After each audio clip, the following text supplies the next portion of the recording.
Christmas is supposed to be the most magical time of the year. There are lights on the houses, songs playing softly, and the smell of cookies in the oven. People gather with family, laugh over old memories, and enjoy the warmth of being together. Feels safe, familiar, like nothing bad could ever happen. But that's not how everyone remembers it. Some people feel a strange kind of quiet during the holidays. Not peaceful, but heavy. For them, the snow outside doesn't feel soft or pretty. It feels like it's hiding something. Some memories come back when the tree goes up. Some stories are told behind closed doors, in hushed voices.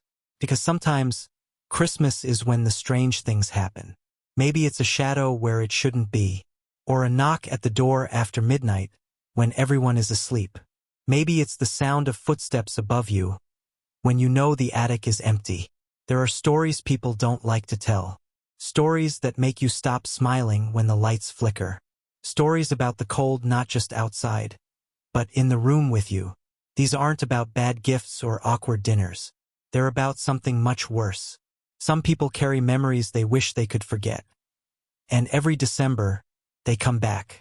So, if you think Christmas is only about joy and comfort, you haven't heard these stories. Let me tell you what happened. On Christmas Eve, soft wind outside, music cuts, silence. Let me know when you're ready for the first story. It started like it always did. A long drive through falling snow, fogged up windows, and the quiet hum of old Christmas songs playing on the radio. We were headed to my grandparents' house. Like every year, my mom said it was tradition. And even though I was a teenager and kind of over the whole holiday cheer thing, there was something comforting about that house. The smell of cloves and wood smoke, the yellow glow in the windows, the same plastic snowman on the porch year after year. Inside, it was warm and full of the usual things. Cookies on the table, old ornaments on the tree, familiar family photos lining the walls. My grandparents hugged me like they hadn't seen me in years, even though it had only been 12 months. Felt safe there. Familiar. The first night, I was up late texting in bed when I heard it. A faint scratching sound. I paused, thinking maybe it was just the wind. But it came again, longer this time. Slow, like fingernails on wood. It was coming from above me. The attic. I told my mom in the morning. She smiled and said, "It's probably raccoons." My grandfather chimed in with a laugh. Or the house settling. Old houses like to creak in the winter. So I let it go. But the next night, it was worse. The sound of something dragging across the floor, then pacing, not fast, slow, deliberate, and a soft muttering. A voice, but not one I could understand. I froze in bed, my eyes locked on the ceiling. The third night, curiosity got the better of me. Everyone had gone to bed. The house was quiet except for the ticking of the old grandfather clock downstairs. I grabbed a flashlight and tiptoed up the narrow stairs to the attic. The door was locked, but old. I jiggled the knob and it creaked open an inch. Cold air rushed down over me. And on the wood of the doorframe were carvings. Symbols. Scratched deep as if someone had used a knife. Circles. Lines.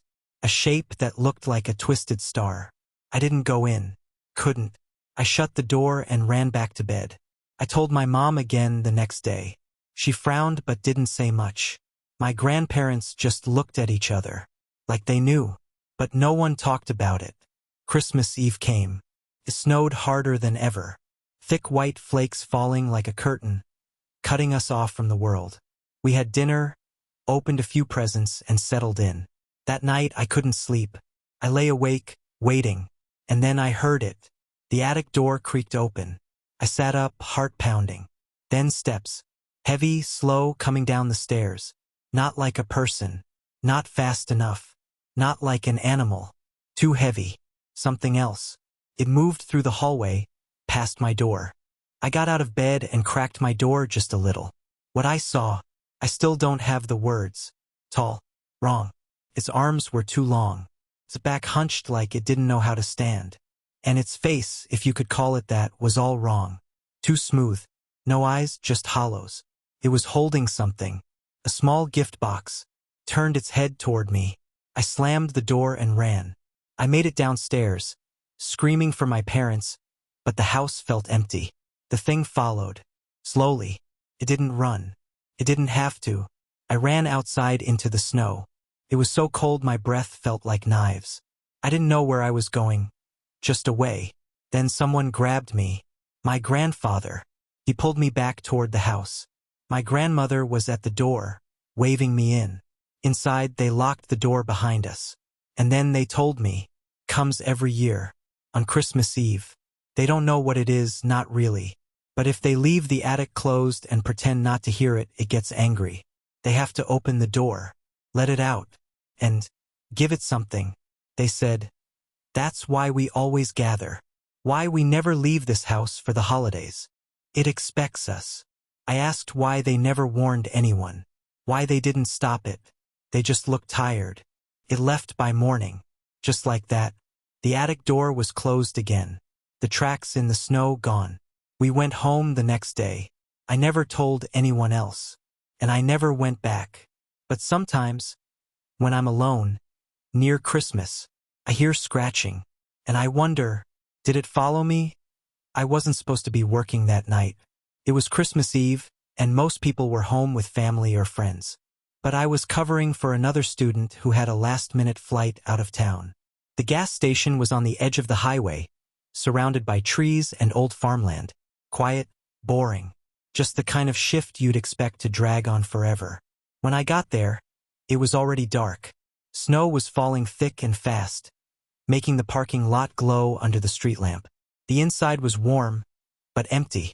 Just the humming of the fridge coolers and the occasional flicker of the overhead lights. The hours crept by. No customers. No calls.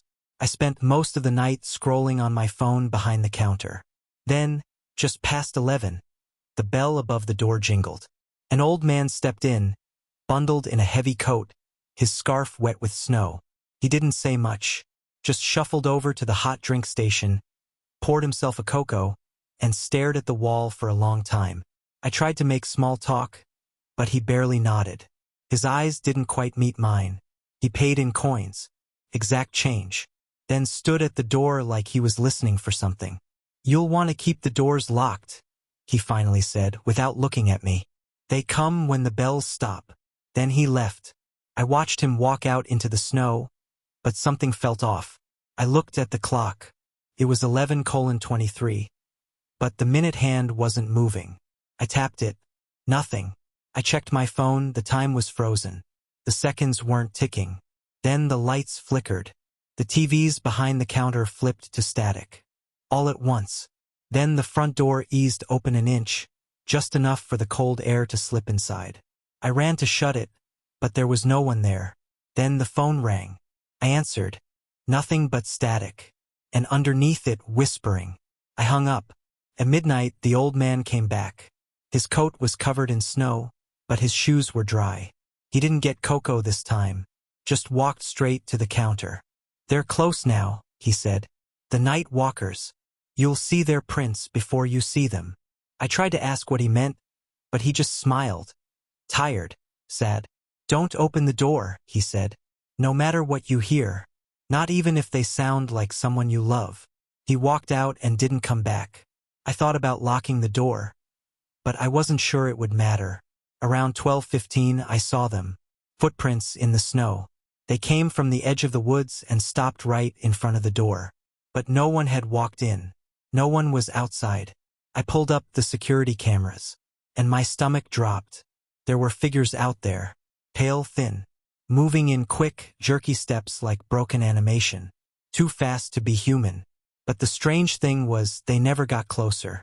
They just paced around the lot, again and again, almost like they were waiting. The lights above me flickered. The humming from the coolers shifted, like something was pressing on the building. Then the radios turned on. All at once, they started playing a Christmas song. But not like any version I'd ever heard. It was slow, warped. The melody was broken, voices stretched and twisted, like it was being sung by someone underwater. Then came the knock. Soft, deliberate. I froze. Then a voice from the other side of the door. Sweetheart. It's me. Let me in. My mother's voice. but she died 2 years ago. I backed away from the door. The knocking got louder. The voice came again. Crying now. Please. It's cold. I don't know where I am. I sat behind the counter, covering my ears. The sound didn't stop. Not until the first light of morning peeked through the clouds. Then, silence. The clock started ticking again. The snow was still falling, but the footprints were gone. The TVs turned off. The radios stopped. Everything went back to normal. I quit the next day. But every year on Christmas Eve I stay up. And sometimes, I hear the knock again. When I was a kid, Christmas in our town was something special. It wasn't just about presents or decorations, it was about the people. Everyone knew each other. Every store window had hand-painted snowflakes. And at the center of it all was Santa. Not the mall kind. Our Santa was real. His name was Mr. Haywood. He'd been doing it for as long as anyone could remember.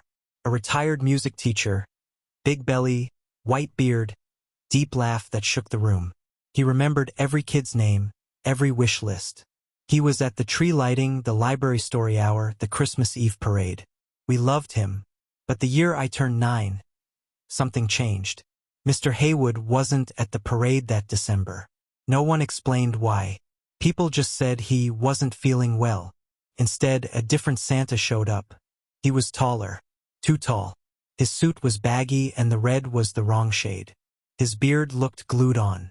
His gloves were thick and grayish. And he didn't speak. He just stood at the back of the float, nodding slowly at people as they waved. Some kids cried when they got close. Others said he smelled strange, like dirt and something rotten. When it was my turn to sit on his lap at the school party, I hesitated. He didn't ask me what I wanted for Christmas. He didn't ask me anything. He just stared at me through the holes in his mask, because I don't think that was a beard. I think it was a mask. And when I got home that night, there was a box in my room, wrapped in green paper with a single bow. No name, no card. Inside was a broken music box, the exact one I had as a toddler, the one that had been thrown out years ago after it cracked in half. My parents swore they didn't put it there. The next day at school, a girl in my class wouldn't stop crying. She said Santa had come into her room at night. He stood in the corner holding a gift, but never gave it to her. She said his hands didn't look right. Long fingers, no nails. Another kid said he saw Santa crawling on the roof of his house. None of us slept well that Christmas Eve. The next morning, a boy named Liam didn't show up for breakfast. His window was open. His bed was cold. The police followed small footprints, not his, leading from the house into the woods behind town. They searched for hours. That's when they found a body. Mr. Haywood. His real Santa suit was still on him. Torn. He'd been dead for days. Whoever had been wearing the fake suit. It wasn't him. They never found the imposter. The town quietly buried the story. We didn't have Santa the next year, or any year after that. Families moved away. Lights didn't shine as bright after that. We all grew up pretending it didn't happen. But a few weeks ago, I found something in my parents' attic. A dusty old box marked Zmaz.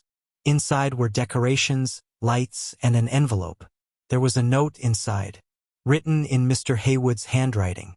It said, "Sorry I didn't stop him. He's still out there. He only comes when people believe.